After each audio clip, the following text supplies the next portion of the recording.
All right, welcome everybody. This is Spiritual Insurgency. I'm Jason Lupa, joined here with my host, Aaron Lujan. Good morning and good afternoon. And we also have our special guest for today, Everett from Ohio for Freedom, Hello, how and you doing? Vanessa Johnson, attorney at law.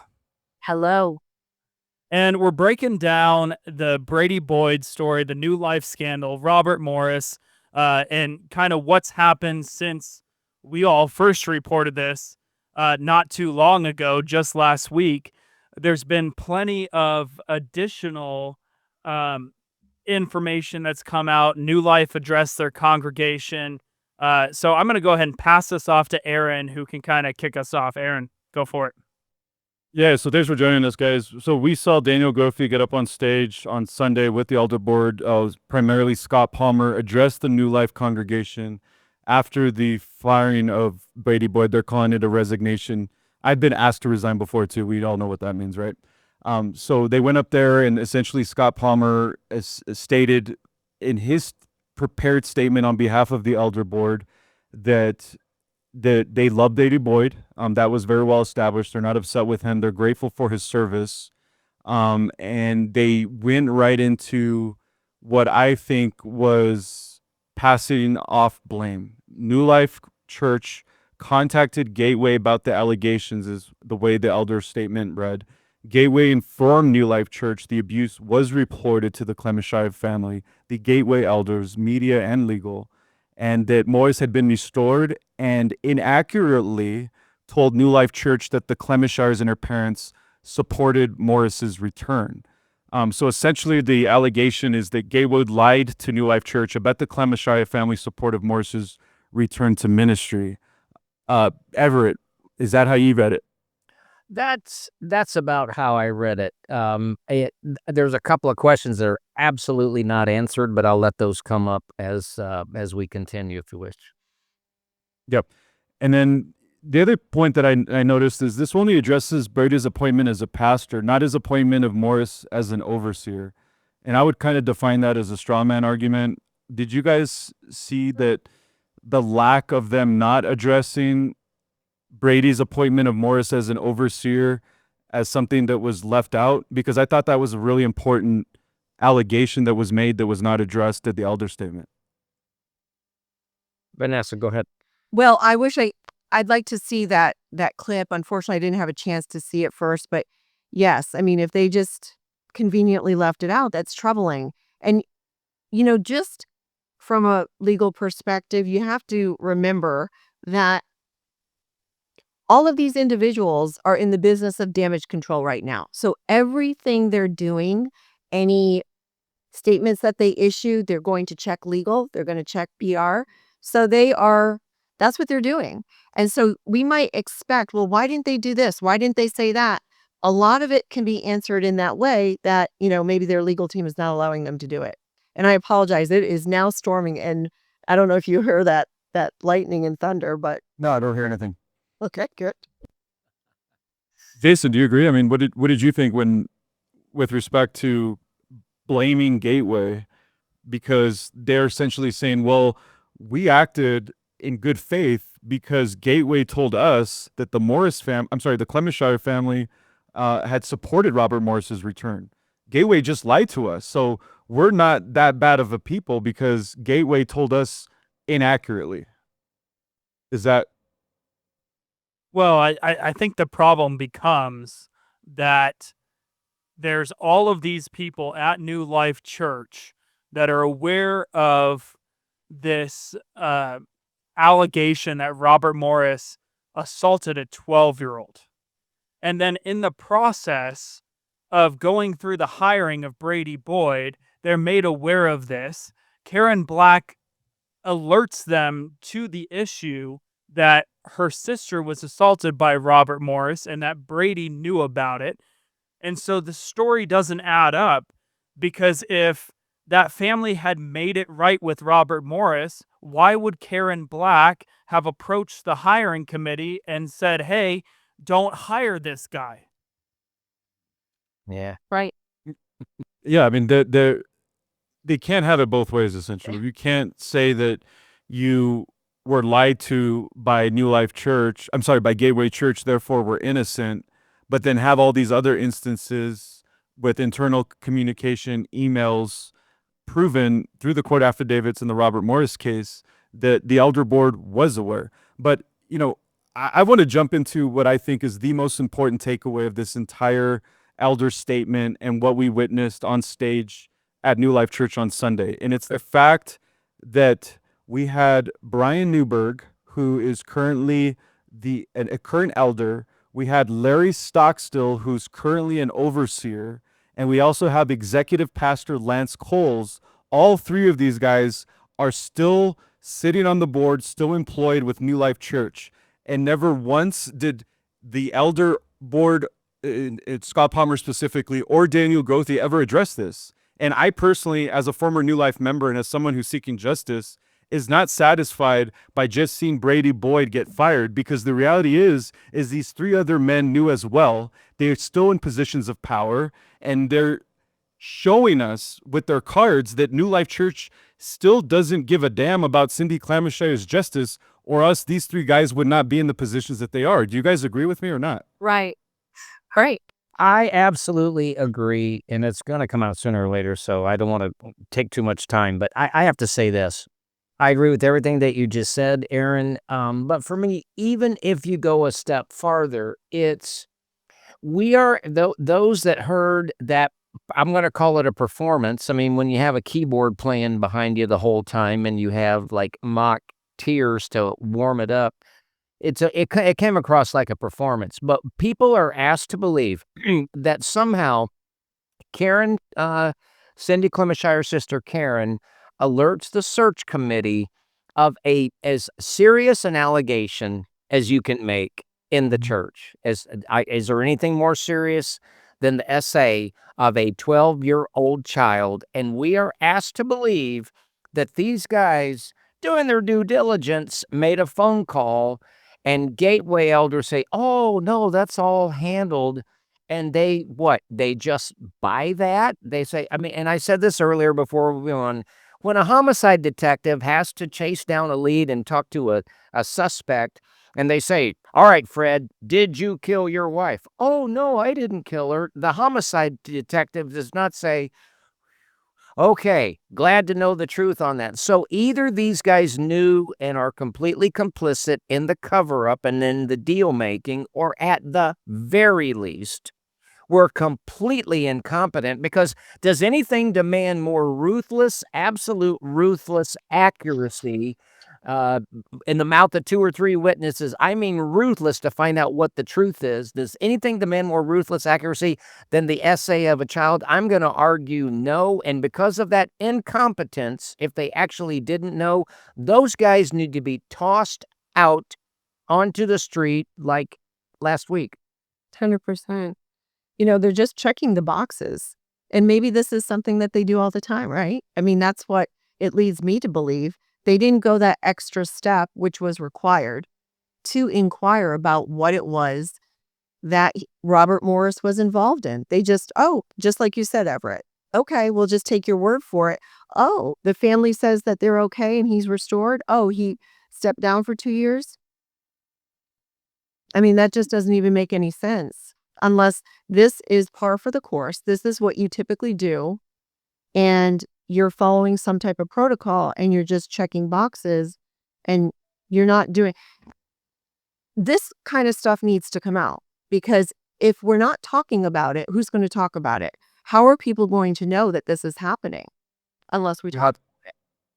We have to continue to talk about it. And there's another point that I want to make, that I want to see what your thoughts are.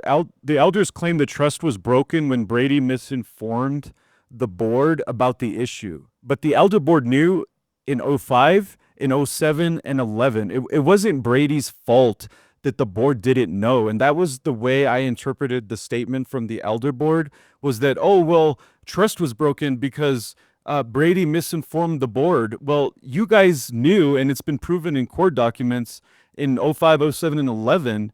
This isn't Brady's fault that you didn't know. They said that the trust was broken, and therefore that was the resignation.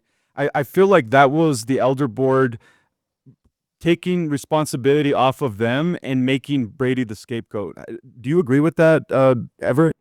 Well, I do agree with that. And one thing I wanted to bring up, when I went through, and of course he's reading the statement, so it would come out the same way in both of those services.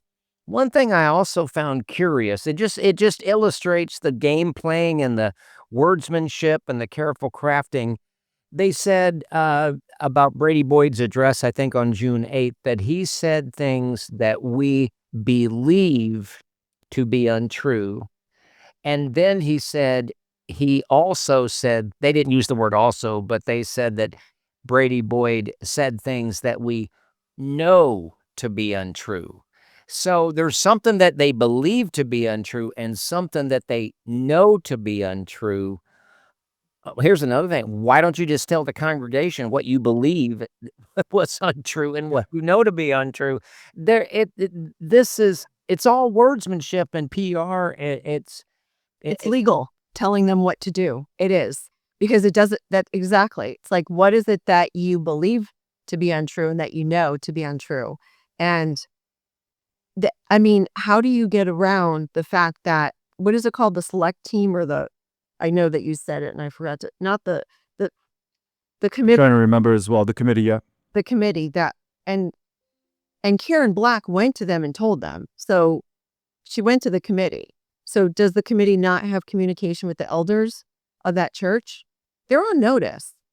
I mean, everything is spelled out pretty well in this lawsuit. So, the question that I have is, when is the others going to be added, and whether that's going to have the other elders that are at So that's my question for you, Vanessa. So now that we can agree that, there's a serious problem by having these overseers and these elders still on staff, what are the legal implications?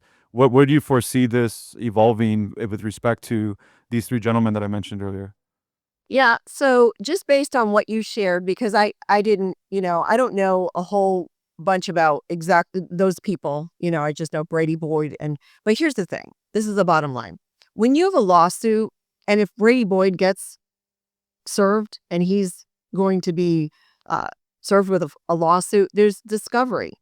So either side can start taking depositions. They can start issuing interrogatories. It's a request for admissions. They're going to ask questions. Either you deny or you accept or you agree, or, and then they're going to ask for certain documents. So what's going to happen is, if right now they just go forward, meaning Cindy Clementshire and her father, they just go forward on the ones that are named in this lawsuit, which is Robert Morris et al. There's all these other people.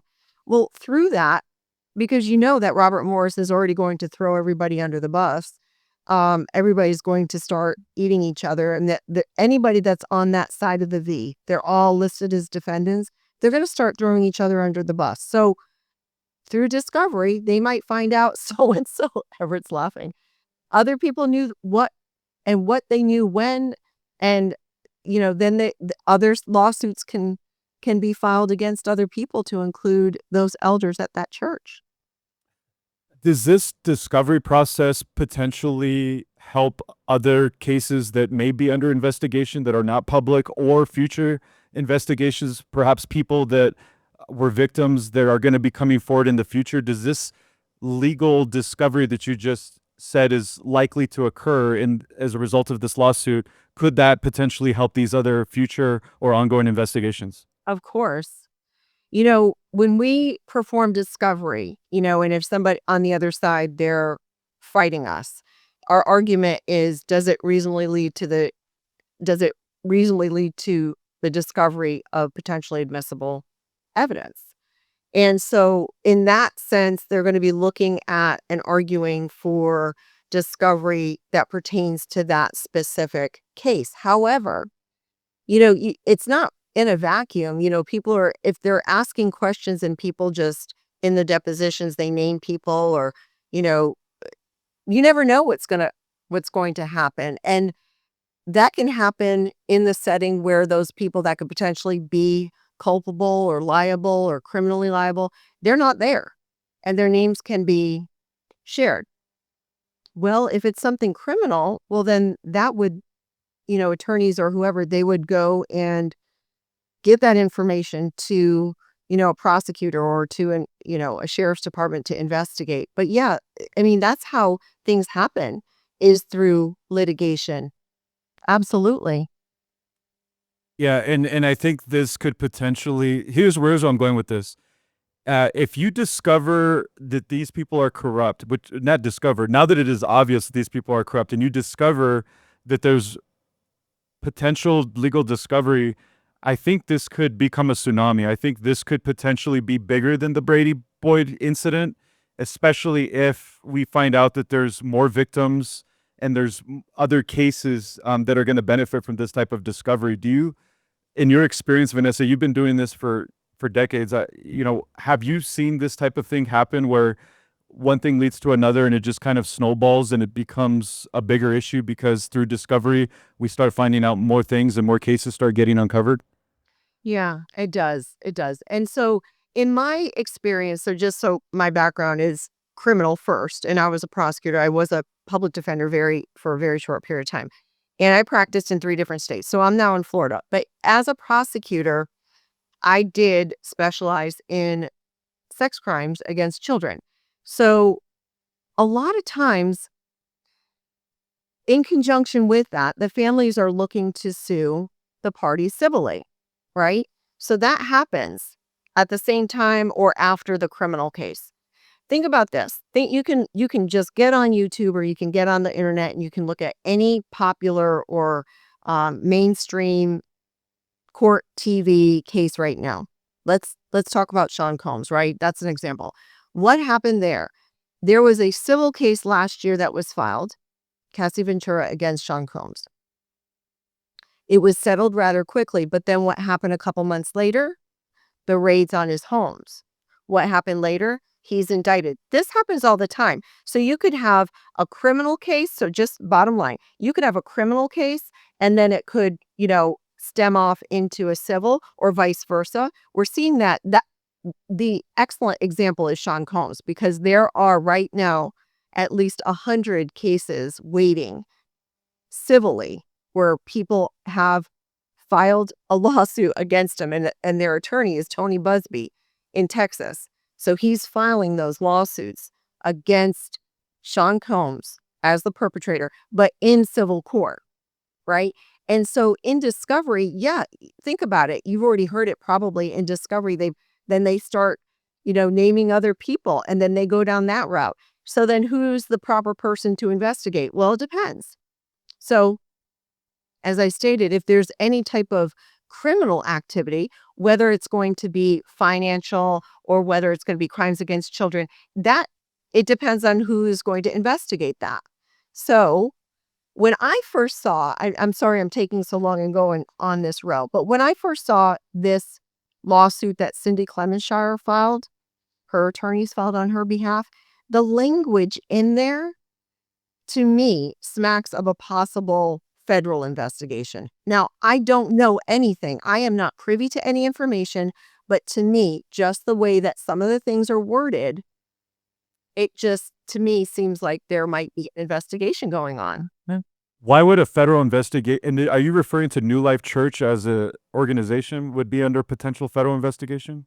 No, I'm referring to Gateway. That Gateway's named in here, and the people that are named in this lawsuit, because the way that they framed it in there, and let me see if I can find it quickly, but I'd like to actually cite to it. But the way that they framed it is the argument that these people, the defendants, were they monetarily benefited by the fact that there was a cover-up of the fact of the abuse against Cindy Clemenshire, and they are alleging that there's defamatory statements that were made and that there was a cover-up. So when there's a cover-up and you can link, under the RICO Act, if they can establish the elements of that. Now, there's many ways to do that, but that's a federal, it can be state too, but typically you see it in federal. And if that's the route that they could be going, again, this is entirely speculation, but just the way that it was worded, if that's what they're asserting, is that these people all benefited for a sole purpose, and there's a criminal underlying act, well, maybe the federal investigation should be involved in that. And that relates, just what I'm saying is to Gateway. Could it potentially be to Brady Boyd's, to New Life Church? Well, I guess we wait and see. I mean, with all of this is what happens too. When all of this comes out in the media and we're all talking about it, people take notice. The media is going to take notice. The investigative agencies will take notice. Do you know that? I don't know if you've watched this very, very well-known trial. It's the Karen Reed trial. And that was in Boston, very well-known trial. And it was the second trial that just happened. And the attorneys have been on everybody's podcast lately. And they said, after trial, we would watch the podcasters because there's so many tens of thousands of attorneys that talk about, all kinds of cases that are in the media, that are on court TV. And they would see what people are saying. Don't tell me that people are not watching what we're all saying. They are. And I think that prosecutors are watching, police are watching. I know that police were watching in a case that I've been covering out of Ohio. And that's the state of Ohio versus Tom Casey. That's Faith Life Church. And investigators were watching us. I think it's a call to the church that you need to share this, you need to stay on this, because your opportunity, if you're listening and watching this, you have an opportunity for justice to be executed for the families that haven't come forward and for the Clementshire family. And I think when you talk about RICO charges and federal charges, it reminds me of something Julie Roy said on our show last week, which is the evangelical industrial complex.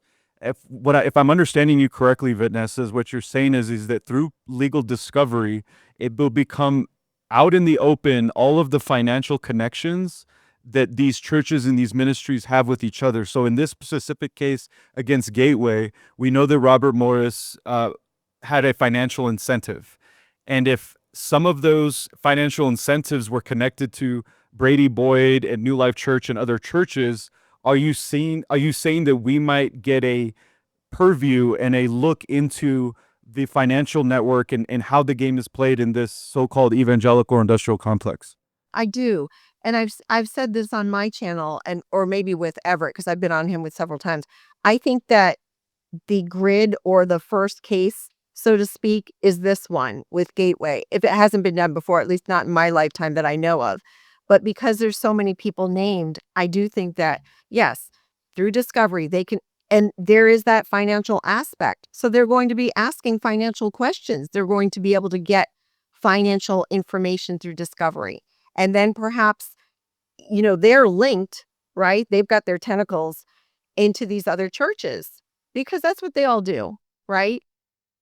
They're all associated. Absolutely.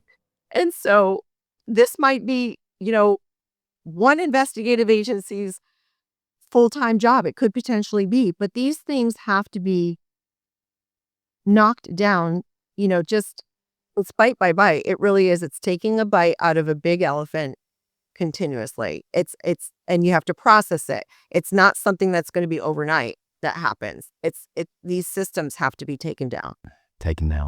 What are the consequences of guilty of RICO charges? I mean, are we talking prison, or what are the consequences for things like It's a federal charge. So yeah, I mean, again, just disclaimer, this is all speculation, but I'm just saying that just based on my experience and the way that that's worded, it just, to me, it smacks of a possible federal investigation. But yes, if somebody is charged with, just look at Sean Combs. If you haven't looked at that in the media, he's looking at life in prison if he is found guilty of the racketeering and conspiracy charge.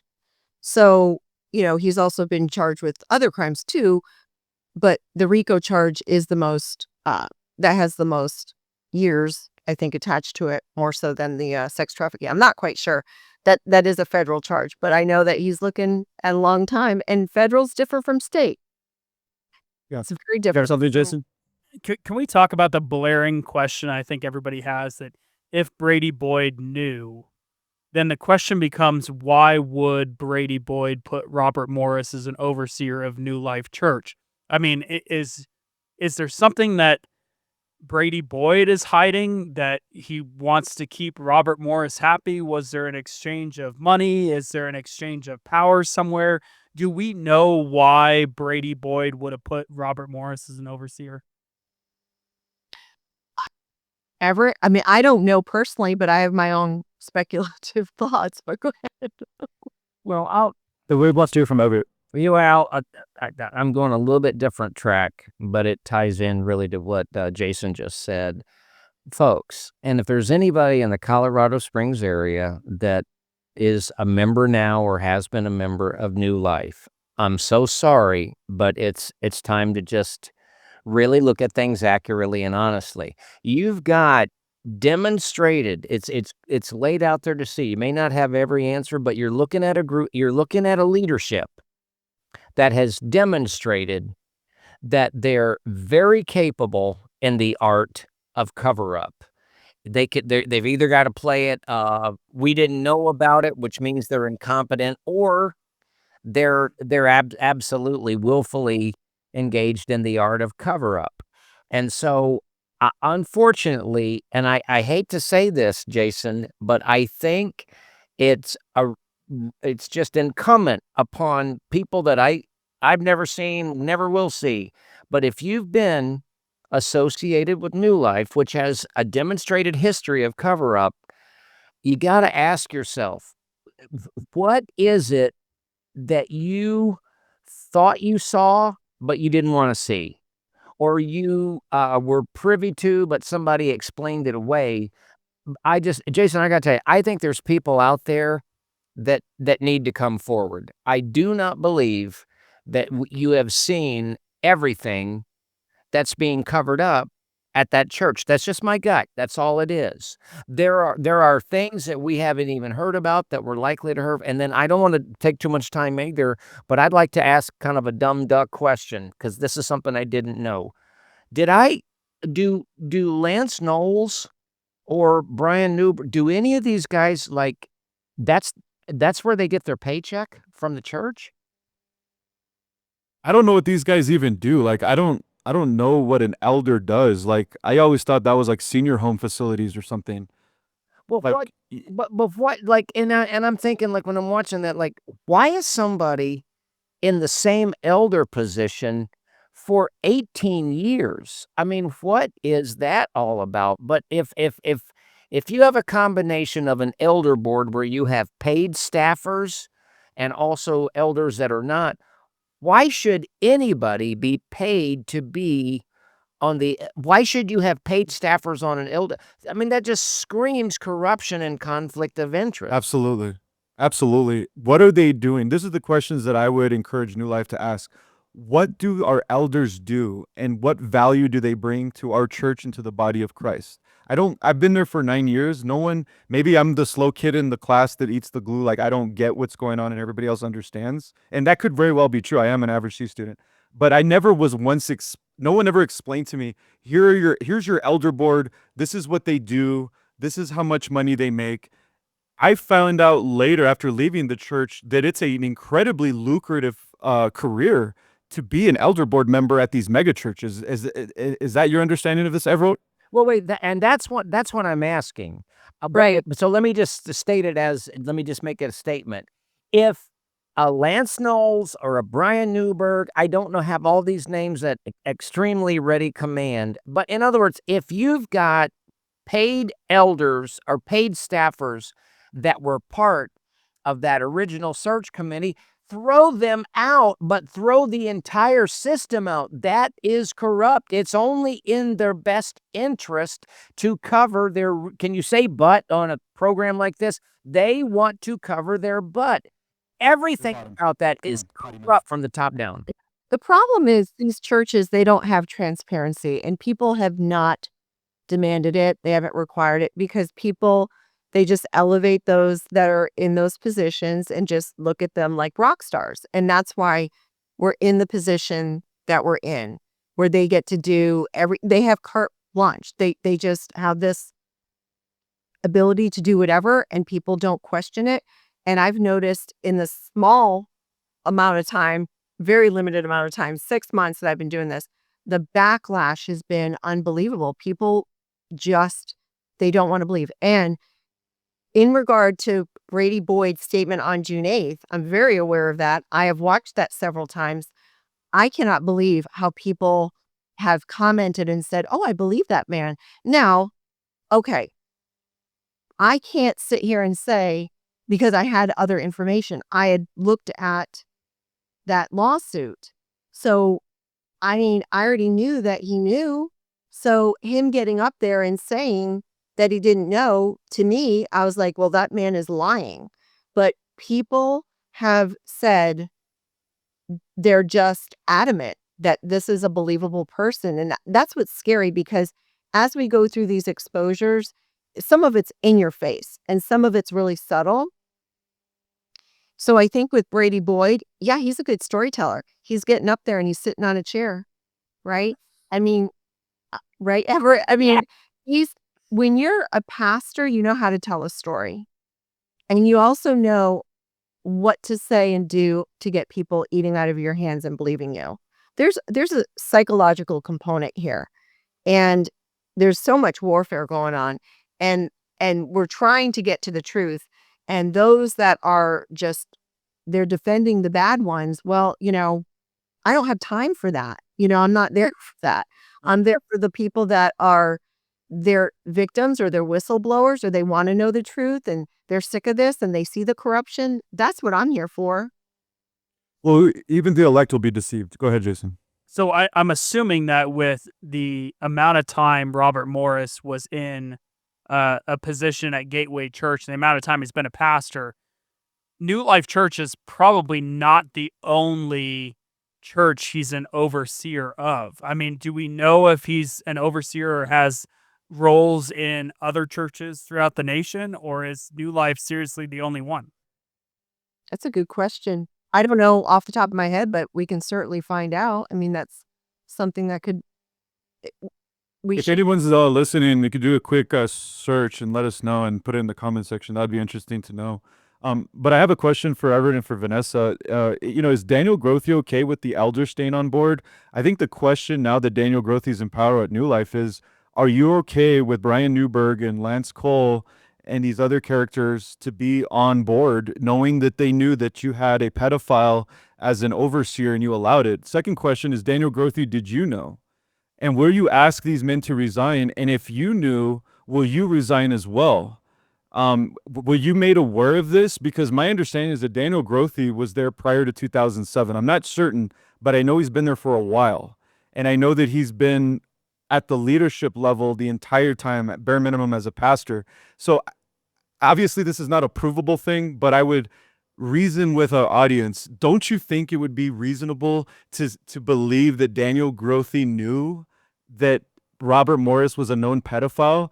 He of course knew. He is now the senior pastor of New Life. He went on stage on Sunday and said that he was best friends with Brady and Brady had such an impact on his life, and they were essentially connected at the hip. Don't you think that those types of relationships and that position that Daniel Grothe had, wouldn't he also know this as well?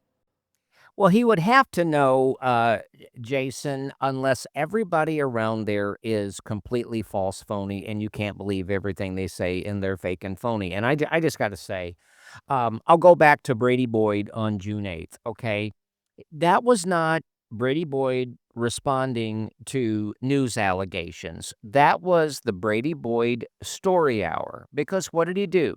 They've got the chair, they've got the look, and his whole presentation was, we've had a really tough week. It was I feel sorry for me. I've had a hard week show. And by the way, one of the things was this, but I got to say, that's what I personally saw in the statement that was read by three elders. And by the way, there's only three elders. Well, where were the other guys? I thought this was others.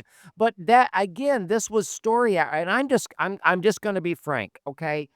Especially the second one, when Daniel Grothe is up there, Daniel, I'm not buying your tears, pal.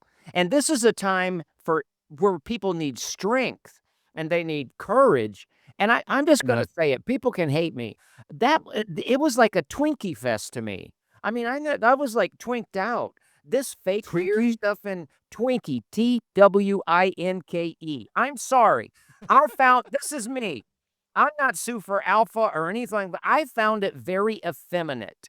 I found the guy that read the statement very effeminate, but that's just me and I'm shallow. But why do you have the guy playing softly? This is serious stuff. And then you're whining and crying. There was a guy that yelled at us in the first service. Well, you can't handle that, pal? I mean, seriously, did you just graduate from the Girl Scouts yesterday? This is serious. No, this is serious stuff. And I'm not impressed by your tears and your falling.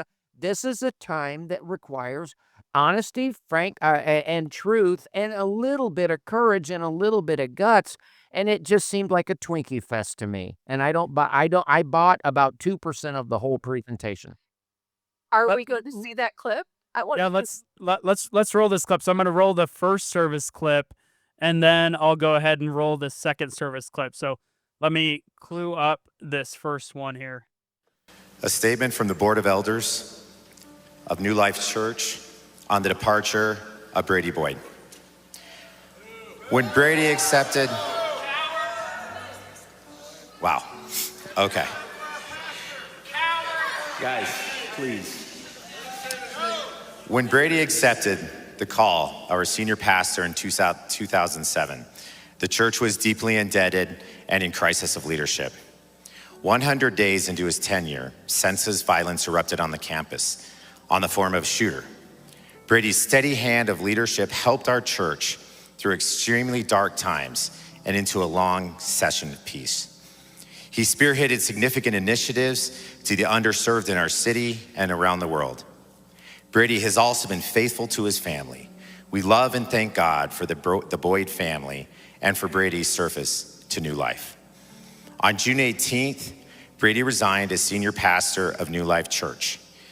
Daniel Grothy will step into our senior role, a transition in leadership that was approved by the elders last year and that has been already begun internally with the staff. Background on Brady's departure. In 2007, New Life Pastoral Search Committee was considering Brady for the senior pastor. The committee was made aware of details regarding Robert Morris's sexual abuse of Cindy Clemshire, which began in 1982, when she was 12 years old and Morris was 20 to 21. Morris, from 2000 to 2025, was a senior pastor of Gateway Church in Southlake, Texas, and Brady served there from 2001 to 2007.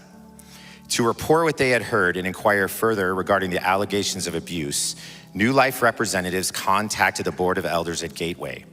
Our church was informed that Morris's past abuse was known to the Miss Clemshire's family, Gateway elders, news media, and legal counsel.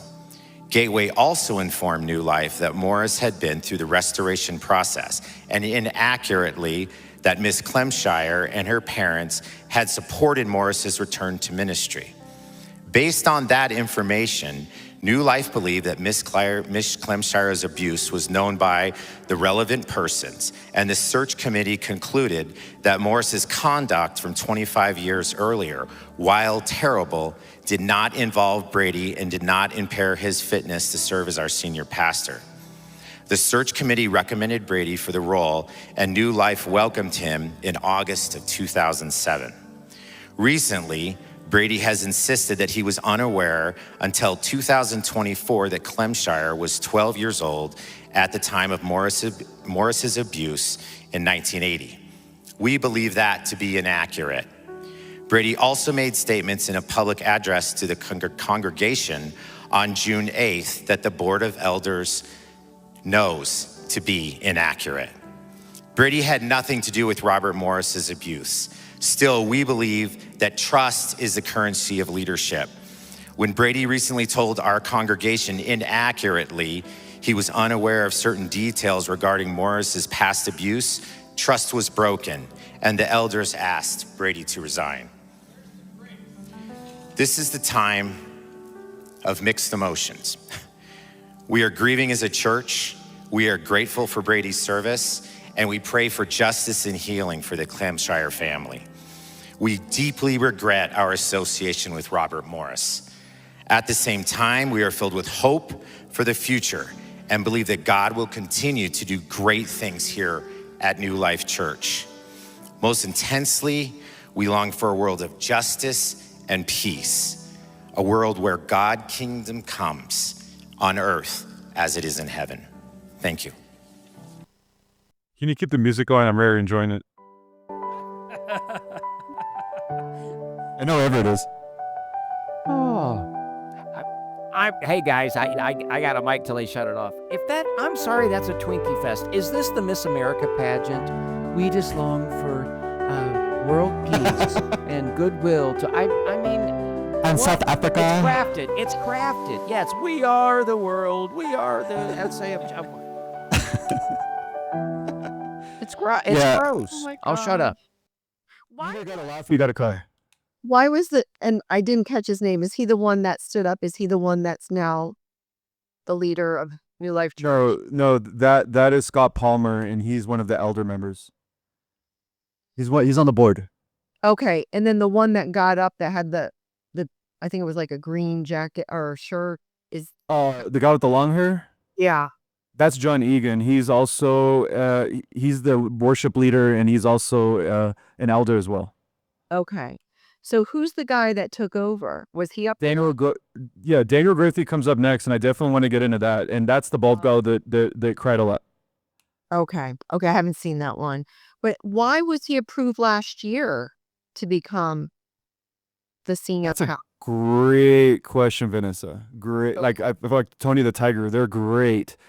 Absolutely. That's a good good question. contingency plan. They knew it's probably not- gonna come down the pike. They're trying to hold the sinking ship together as long as they can. But if they got to make this move, they've already figured out. That's But my. somebody misspoke or they weren't. Okay. So they say this was since last year to bring this gentleman on. But then from the stage on June 8th, Brady Boyd says he plans on being there for another 10 years. All right. So what doesn't match with the other? Maybe Brady was dreaming of something that was never going to happen. I don't know. In fairness to Brady, though, he currently has heart issues.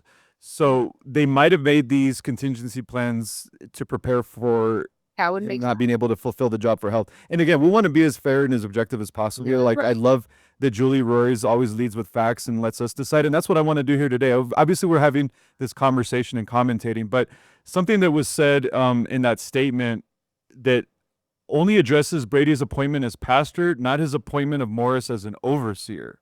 Right. So the elders were essentially saying, this is a problem because Gateway lied to us. And had Gateway not lied to us, we would have never made this mistake. But the fact of the matter is, after they allowed Brady to be the senior pastor, he brought Morris on as an overseer, and the board knew that Morris was a pedophile. So he did make a poor judgment because they knew that he was a pedophile, and they allowed Robert Morris to continue to be an overseer despite that. And if 1 Timothy is true, that makes you ineligible. You cannot have that position in a church, even if you've repented, even if you're sorry for it.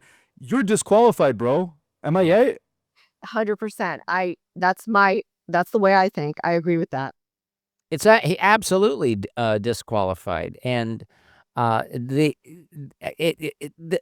mind turns to like scrambled eggs with all the hoops that these people want you to jump through. And I'll just say, if those were the remarks that caused people to be in near tears for the second service, just grow up. I mean, really, that's gonna like knock you off your game. Probably if somebody had said that to Moses when he came down from the mountain, he would have gone back up in the mountain and cried, I guess. I don't know. I'm not buying it. Sorry, Jay. I'm not buying it. I'm not buying it. Aaron, so when he made the one we just watched, when they made that statement, they're like, come on, guys, and people were yelling things. I took it as people were upset that Brady Boyd resigned.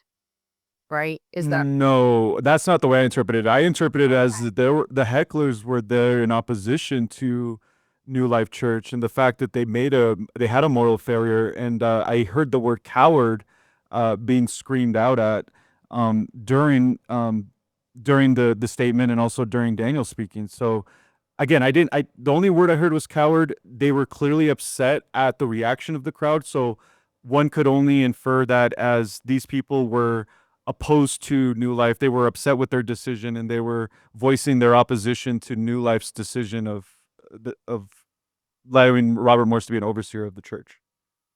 Let's roll this second clip. Let's roll this second clip so we have a little bit more context here for the viewers. Church, real quick before you sit, I've just got to set this up, and if you'll allow me to exercise just a little bit of authority here. In the first service, we read a statement. It's been a really, really tough week here at New Life. Really tough week. And our non-staff elders are going to come up and they're going to read you a document. But when we read this in the first service, there were a handful of people who started screaming. One guy screamed the most vile curse word you could ever imagine. It was filthy. And a 13-year-old boy came up to me after the service who was raised here. And he was sobbing, and he said, I just wanted to stand up and say, we don't act like this in God's house. So I'm asking the adults to be grown adults today. I mean, I'm pretty sure that Cindy Clemenshire did not want to be emotionally, physically abused for her entire life, and it's a hell of a lot more than somebody yelling a curse word at a service. And if you're that concerned about what you do in the house of God, you just allowed your senior pastor to get on the stage and address the congregation with a ton of lies 2 weeks ago. I mean, come on. Well, Well, Go ahead. yeah, I wasn't. or no, go ahead, Everett. Well, here's the thing. Did we just hear the answer to the question that was asked a little bit ago? He just said, okay, I'm going to bring our non-staff elders. So of the elders that we know of, who's not up there? Listen, let me just restate this. I think it's important. Did he just answer the question that we asked a little bit ago? When he said we're now going to bring our non-staff elders onto the stage, doesn't that mean that the elders that are not on the stage are staff? Doesn't that mean that they are paid? And I want to find out the answer to this. ohioforfreedom@gmail.com if you know, or if you guys can find out, tell us. But Aaron, I just got to say, if this Lance Knowles guy, if this Brian Newberg guy, if they are the staff elders, which means they are paid elders, and that's why they're not on the staff, folks, this stinks to high heaven. This reeks of corruption, and the whole system has to be thrown out and torn down. No wonder you're having this amongst many, many other things. But this, because all of these guys go back to at least 2005, 2007, this is a real problem. The whole system, you're not looking at a church leadership there at New Life. You're looking at the mafia controlling that church. That's my opinion. It's not a fact. Use my that opinion. gangsta. These are straight gangsters. Is that what you're saying, Everett? I'm saying that it is a evil, corrupt system that very much resembles the mafia. And then look at how they're tied into. And if he's in all of this, all this gobbledygook, they're letting you know that the search committee knew the creepiness of Robert Morris. Then what in the name of common sense would allow that man to be an overseer at the very church? It makes no sense whatsoever. It's evil. It's evil. And I don't know if anybody else had a problem with this, but speaking of Marlon Brando and gangsters, be adults today. Act like it. Yeah. I am not sorry. And the way I saw that was sit down, shut up. We're in charge. We're going to tell you what to think. We're going to tell you what to do. He started off by saying, I'm going to exercise a little bit of authority here. It almost felt like I was about to be reprimanded by my dad, and I'm like 9 years old or something. Did anybody else feel that way? 100% you hit it. That's absolutely what I was going to talk about. So you just hit it right on the head. And he Absolutely. took authority in a That's what very they do. slinky kind of way. It was weird, just a weird combination. But yes, I agree. With some insight, go ahead, Vanessa. I was just going to say, did you know, I was watching the people. Did you notice that most of them, at least our view that we could see, they were not clapping. And then when you, right, you notice that? And so what you have, like, because I mean, I didn't watch any of this prior to, so that's why I questioned what was the response when they said, hey guys, whatever. You're going to have a mix. I didn't realize that that church was that big. Okay. When I watched Brady Boyd sitting on the chair in his living room, podium, whatever, I didn't see that big auditorium. That's a huge church, right? 15,000 across the county. 15,000 that it holds it in that church? No. 15,000 members. There's 5 campuses, I believe. Oh, okay. Well, that's a big church.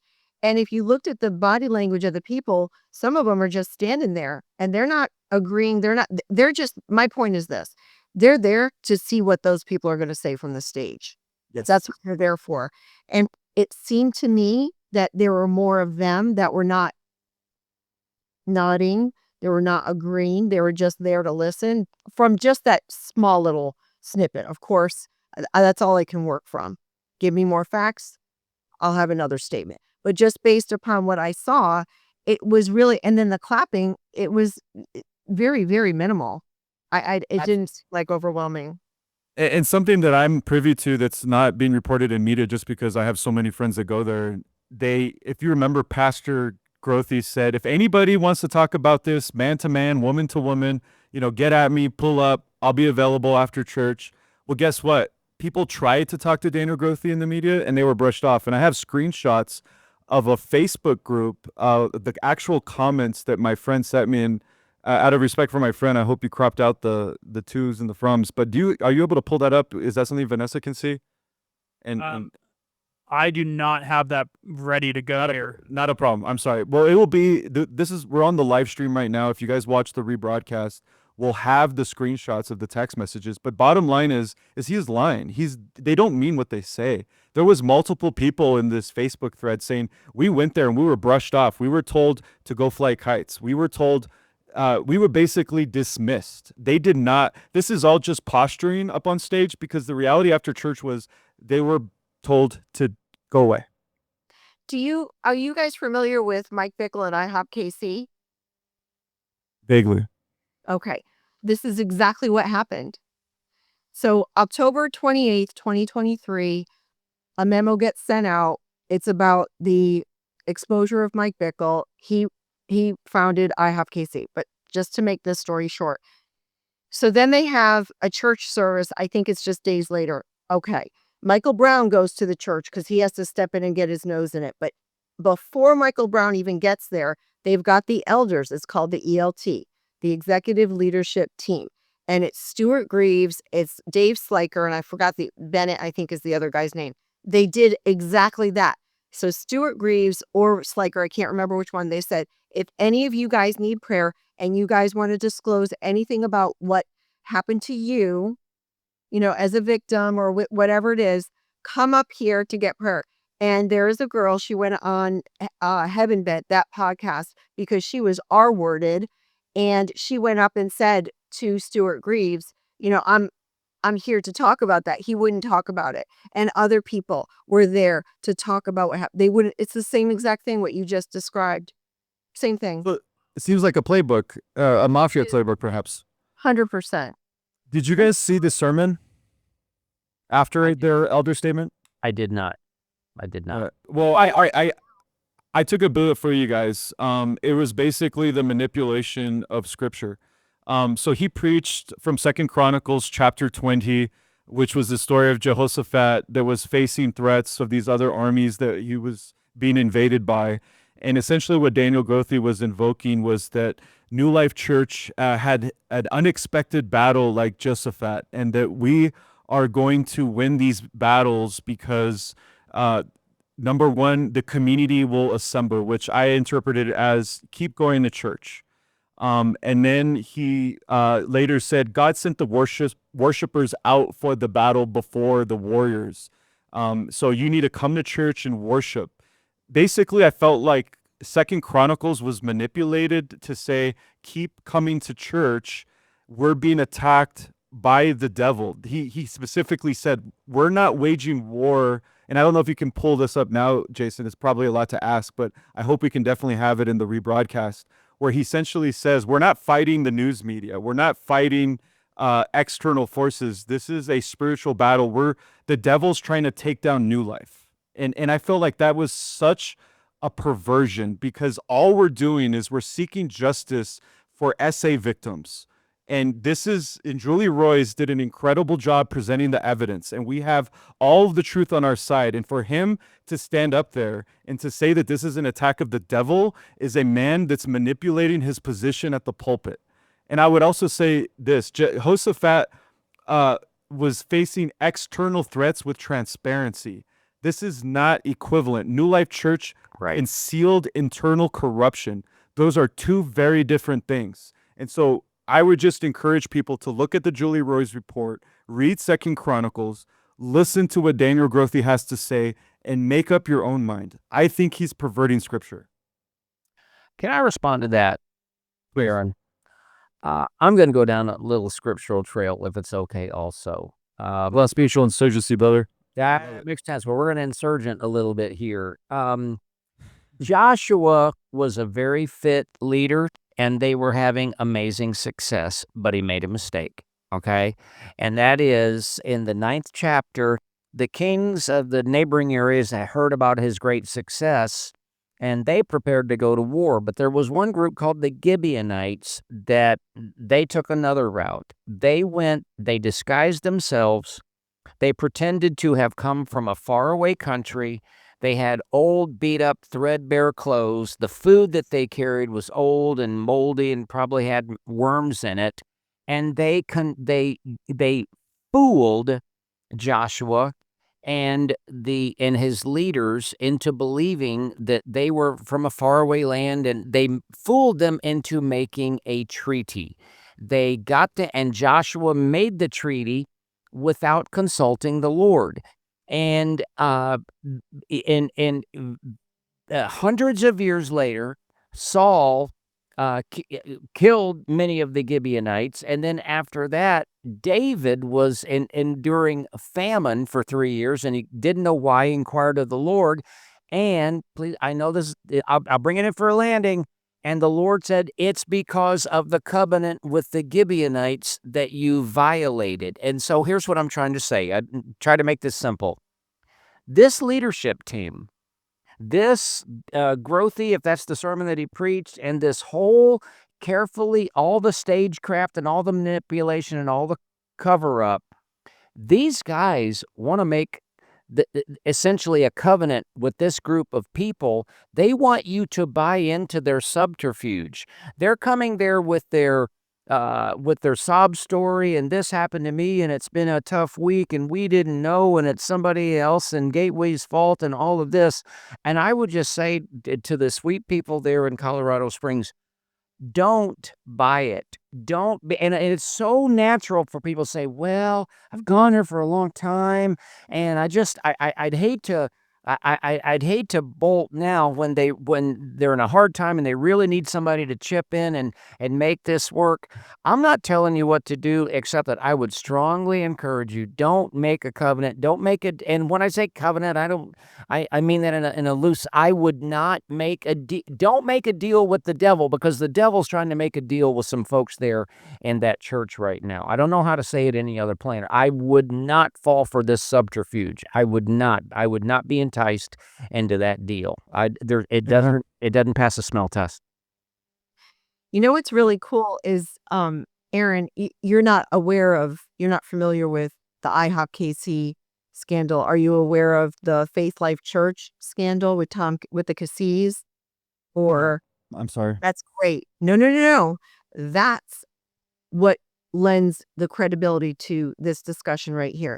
You have reached the same exact conclusion that we have, all the podcasters that we deal with, because we're talking about all of these other people. And you're saying the very same thing in a box, so to speak, because you are limited to just the New Life Church issue. And you are saying the same exact things that we've been saying.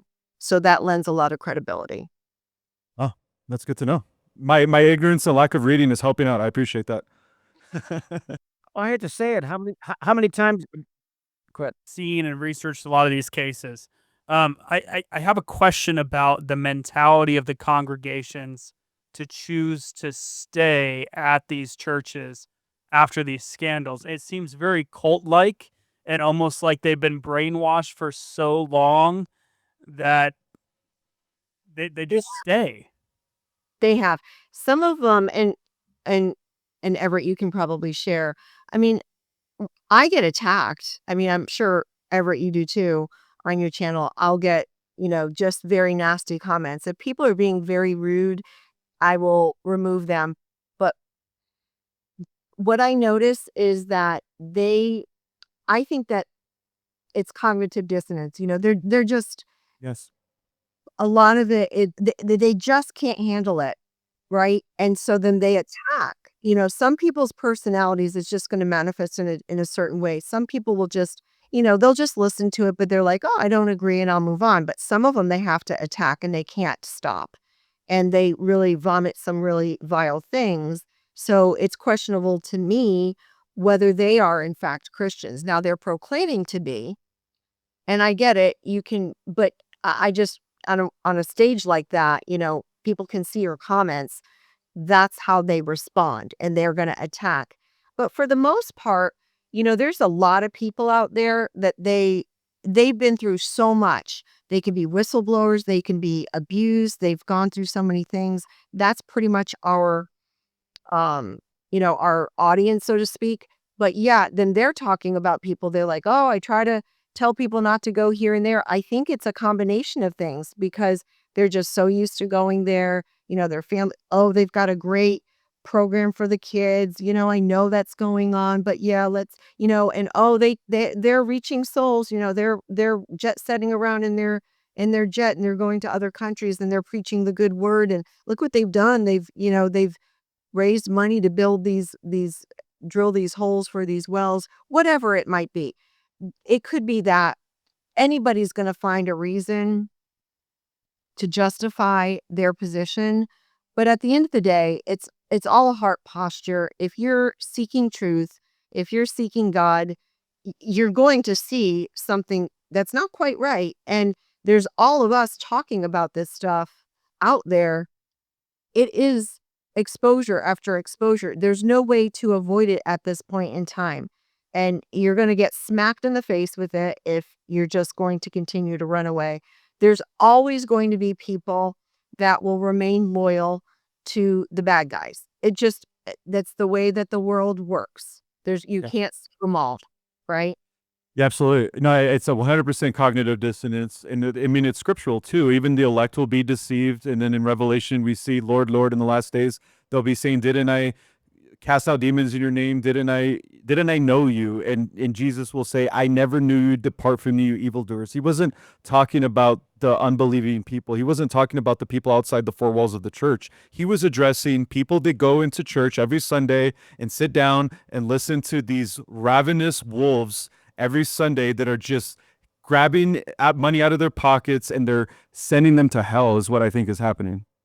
And that's very key that you just said that with that verse, because if he says, depart from me, I did not know you, that means that on this side of time, you weren't a Christian.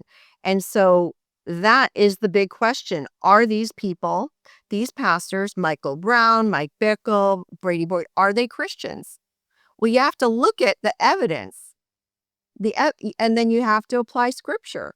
If you are Brady Boyd and what he's done is he's covered up, knowing what he's covered up, but then he's lied about it to his congregation. And then Julie Roys even had a conversation with him, asked him about the email. I don't know if you guys know that, but you did just mention your Julie Roys on your show. And, he comes up with, oh, it was a crazy season. I didn't see my email. That's very easy to figure out whether you got an email or not. It's cover up after cover up, lies covering lies. Would you want to send your kids to a church that's being led by such a liar? I wouldn't. And Absolutely not. this goes. I'm good at. It's very, if I can say this real quick, yeah, I apologize. It's painful, but the truth is better than deception. And for some, it's a sad reality that there are people in Colorado Springs area that really have to come to grips with the fact that, ladies and gentlemen, you have been lied to for at least 20 years. You had a horrible thing happen with Tad Haggard and all that. I don't even know the details, but the remedy, the way that was fixed was a lie. They brought in somebody that knew stuff, covered stuff up, and is there any other way to say it? But you've been asked, you were the Band-Aid, the fix to the problem. You were hoodwinked. You were hoodwinked 20 years ago, and it sure looks like the hoodwinking is trying to take place again right now. That's just my 2 cents. Yeah, Ray Taylor says there were people at the church that wanted Boyd back. I could not believe it. There is a Facebook group right now, Support Brady Boyd and New Life Church Congregation. That group currently has 248 members in it, and so it's growing. So there's a ton of people who truly believe that Brady Boyd is innocent in this whole thing. You'll always see that. Unbelievable. Yeah, You'll unbelievable. always see it. That's scary. Doesn't that scare you guys that there's people out there that think that way? Oh yeah, and I experienced it with IHOP KC because that was probably the worst I saw with the people that supported him. How vile those people are that support Mike Bickle still to this day. And Rick Joyner, if you ever heard of him, is it Morningstar ever? I can't remember. Yeah, it is Morningstar. Yeah, he just came out on a video. This is a man who there's 17 victims. Okay, statute of limitations thwarts any type of civil suit, criminal suit. Okay. But he did this over 4 decades, and there's 17 women. 2 of them were children at the time.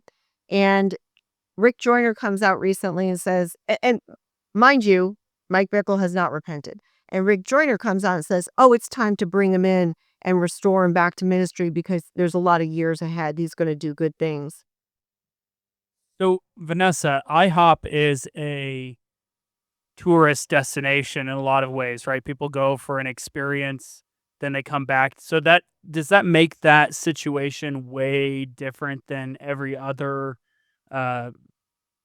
issue that we've kind of seen pop up in the last 5-6 years?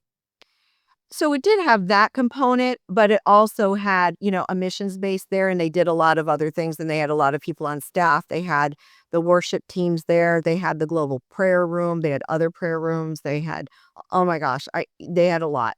So, I mean, that was on a huge, huge scale, larger than most that we're seeing. But they really have all of these, they have an underlying theme. You've got the people that are in authority, and you've got the people that are the yes men that don't tell them the truth. And then they all come into agreement, and they're all just, perpetrating these lies upon people to protect themselves for things that they've done. These are all my opinions, and they're protecting them because they have to protect the money-making machine. The ministry. That's what's fueling. How is this any different from a public relations department at a large Fortune 500 corporation? It's not. It's not in that sense, but you know what the large Fortune 500 companies have is they have people in HR that are not going to allow this type of abuse. The things that these people are accused of doing, let's just take Michael Brown. If you don't know what's happened with him, he slapped a young girl on the butt. He was the leader of a church, ministry school. And this happened in, I think it was the early 2000s. Yeah. I think it was around 2001. And the young girl was 19 and he was 45. And that's what he's doing. He's smacking her on the butt, has her sitting on his lap. He's kissing her on the mouth. He's married, by the way. And if this was a Fortune 500 company, you go to HR, this is taken care of. In my company, I have a law firm. Somebody does that to somebody else, you're out. This isn't rocket science. I mean, it wouldn't happen. But this is the stuff because there's no oversight in these churches and ministries. That's what's happening. No oversight. no transparency. It's a dictatorship. And they're doing whatever they want with the money. I just And think they're all this stuff is going to come out.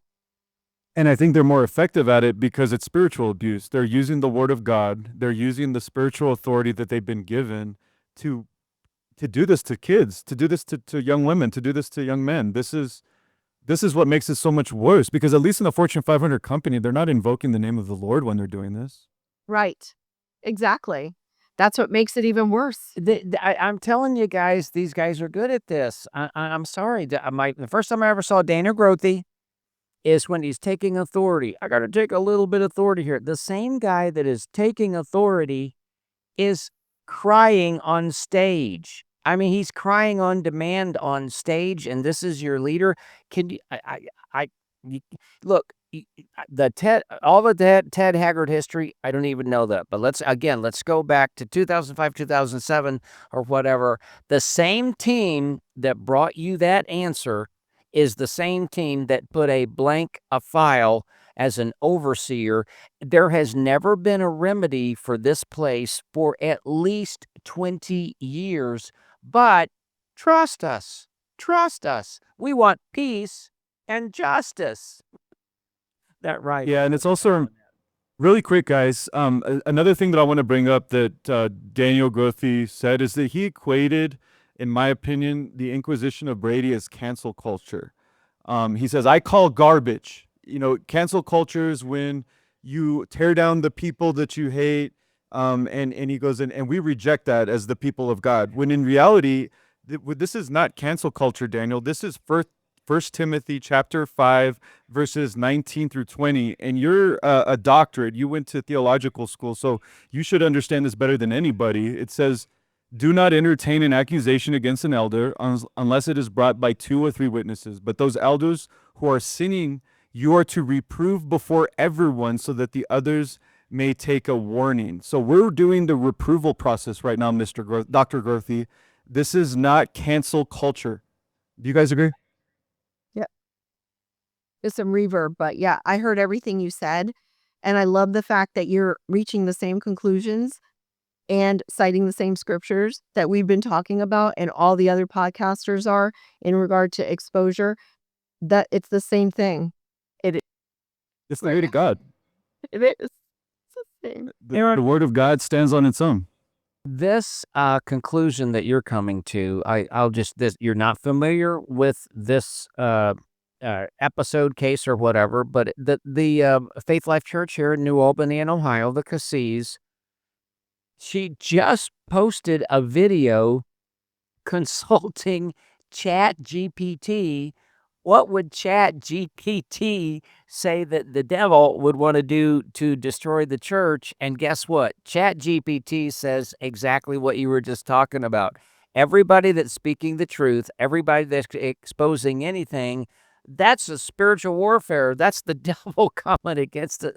They've only got one playbook, and it's the enemy's playbook. Sorry, that's the way I see it. They all see what their other ones are doing. It's going on with Daystar. It's cancel culture. It's accuser of the brethren. Don't touch the Lord's anointed. It's the same stuff. It's the same stuff. Hey, I want to probably bring this home. Just Jason's phone died, so I'm gonna have to close things out. But he's doing well over there. He's lighting up a cigar, so don't worry about it. 2 Corinthians chapter 11, verses 14 through 15. And no wonder, for Satan himself masquerades as an angel of light. It is not surprising then if his servants, and in another translation it says ministers, also masquerade as servants of righteousness. Their end will be what their actions deserve. What do you guys take from that scripture in the context of this story? Let me take this because then Vanessa can finish and she's got a louder mic. Hopefully I can be here. I'll just say this, Aaron. That's absolutely on the money. And I can just tell you from experience, it's hard to hear and it's hard to apply. Because if people make some tough decisions that are there at the church and they're in Colorado Springs, I'm sorry to tell you, but you will be making some decisions that involve some people that you love and some people that you care about. and some people that you supported. However, the truth is the truth and right is right. And if you have to make a determination about a person, a ministry, a preacher, or whatever, it is better to face the truth and move on and experience all the wonderful things that the Lord has for you on the other side, which may include some dark, sometimes you're going through some healing, but you'll look back on the day that you, quote, got out, and you will thank the Lord that you got out. Amen.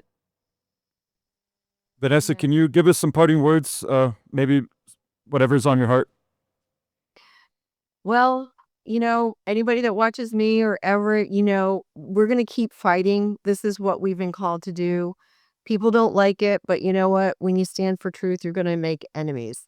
And we're going to keep doing what God's called us to do. This is a very, very crucial, interesting time.